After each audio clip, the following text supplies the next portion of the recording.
கிருஷ்ண லீலைகளை நாம பாடணுமா, கொண்டு இவை இவை கொண்டு இந்த 10 பாட்டையும் நன்றாக மனதில் கொண்டு பாடி நன்றாக வாயார பாடணும். சும்மா அந்த பாட்டெல்லாம் இதெல்லாம் நல்ல கிருஷ்ண அனுபவம். அவன் என்னென்ன விஷமம் பண்ணான்னு இந்த ஷூட் பண்ணும்போது என்னுடைய மனைவி கூட சொன்னாங்க, இது ரொம்ப ஆனந்தமா இருக்கு, பெரியாழ்வார் ரொம்ப அனுபவிச்சு பாடியிருக்காருன்னு.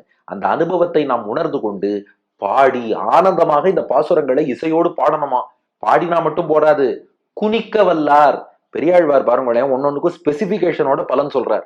இந்த பாட்டா, இதெல்லாம் நீ அன்போட பாடணும், இதெல்லாம் பாசத்தோட பாடணும், இதெல்லாம் பக்தியோடு பாடணும். இத குனிக்க வல்லார். குனித்தல்னா நாட்டியமாடுதல்னு அர்த்தம். குனிக்க வல்லார். இந்த 10 பாட்டு மட்டும் நாட்டியமாடிண்டே சொன்னா மட்டும்தான் பலனா. சும்மா உட்கார்ந்து சொன்னா இதற்கு பலன் கிடையாது. கொண்டு இவை இந்த 10 பாசுரங்களை கொண்டு பாடி அதை இசையோடு பாடி குனிக்க வல்லார். நாட்டியம் ஆடணும். நமக்கு அதுக்காக பரதநாட்டியமோ கதகளியோ தெரிஞ்சிருக்கணும்னு அர்த்தம் இல்ல. பக்தியின் வெளிப்பாடாக நன்னா ஆடி பாடி மகிழ்ந்து இந்த பாசுரங்களை சேவிக்கணும். அப்படி யார் குனிக்க வல்லார், யார் ஆடிண்டே இந்த பாசுரங்களை சேவிக்கிறாளோ, பக்தியின் வெளிப்பாடாக ஆடிக்கொண்டு, அதுக்காக வேற ஏதோ நாட்டியம்னு அர்த்தம் இல்ல, பக்தியின் வெளிப்பாடாக ஆடி யார் ஒருத்தர் இந்த பாசுரங்களை சேவிக்கிறாளோ அவர்கள் கோவிந்தன் தன். கோனா பசு, கோவிந்தன்னா பசு மேய்க்கக்கூடிய ஆயன் கிருஷ்ணன். எந்த கிருஷ்ணன் இந்த விஷமம் எல்லாம் பண்ணானோ கோவிந்தன் தன் அதே கிருஷ்ணனுடைய அடியார்களாகி நல்ல கிருஷ்ண பக்தர்கள் ஆயிடுவாளாம். ஏன்னா நமக்கெல்லாம் பெரிய பெரிய தத்துவம் சாஸ்திரம் கீதை இதெல்லாம் சொன்னா புரியாது. கிருஷ்ணன் விளையாடுறான்னு சொன்னா நல்லா புரியுது. இதை கேட்டாலே கிருஷ்ண பக்தி வந்துடும். அதனால கோவிந்தன் தன் அடியார்களாகி அவ எல்லாரும் கிருஷ்ண பக்தர்களா ஆயிடுவா. அது மட்டும் இல்ல, அவளுக்கு உயர்ந்த ஞானம் வருமா. எப்பேற்பட்ட ஞானம்னா, எண் திசைக்கும் 8 திசைகளுக்கும் விளக்காகி நிற்பார்.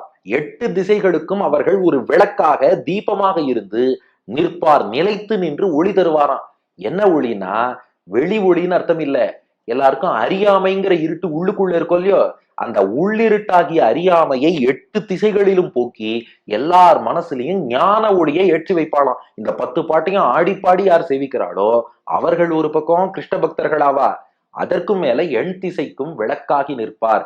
8 திசையிலும் உள்ள அறியாமைங்கிற உள்ளிருட்டை போக்கி ஞானம்ங்கிற அந்த உள் தீபத்தை ஏற்றி வைக்கக்கூடியவர்களாக ஆவார்கள். அது மட்டும் இல்ல, பெரியாழ்வார் இன்னொரு பலரும் சொல்லிட்டார். இந்த 10 பாட்டு தான் பெரியாழ்வார் திருவுள்ளத்துக்கு ரொம்ப உகந்ததான். அதனால இதை மட்டும் யாராவது ஆடிப்பாடி சேவிச்சார்னா, இணையடி என் தலைமேலனவே. இணையடி அவளுடைய ஜோடியான பாதங்கள் இருக்கே, அந்த அடிகள் இருக்கே, திருவடிகள், என் தலை மேலனவே. என் தலை பெரியாழ்வார் சொல்லிக்கிறார், பெரியாழ்வாருடைய தலைக்கு மேலனவே, தலை மேல தூக்கி வச்சுப்பேன். இந்த 10 பாட்டை யார் சேவிக்கிறாளோ அந்த பாகவதாளுடைய திருவடிகளை பாதங்களை என் தலைக்கு மேல் வைத்துக் கொள்ளுவேன்னு பலன் சொல்லி பூர்த்தி பண்றார் பெரியாழ்வார்.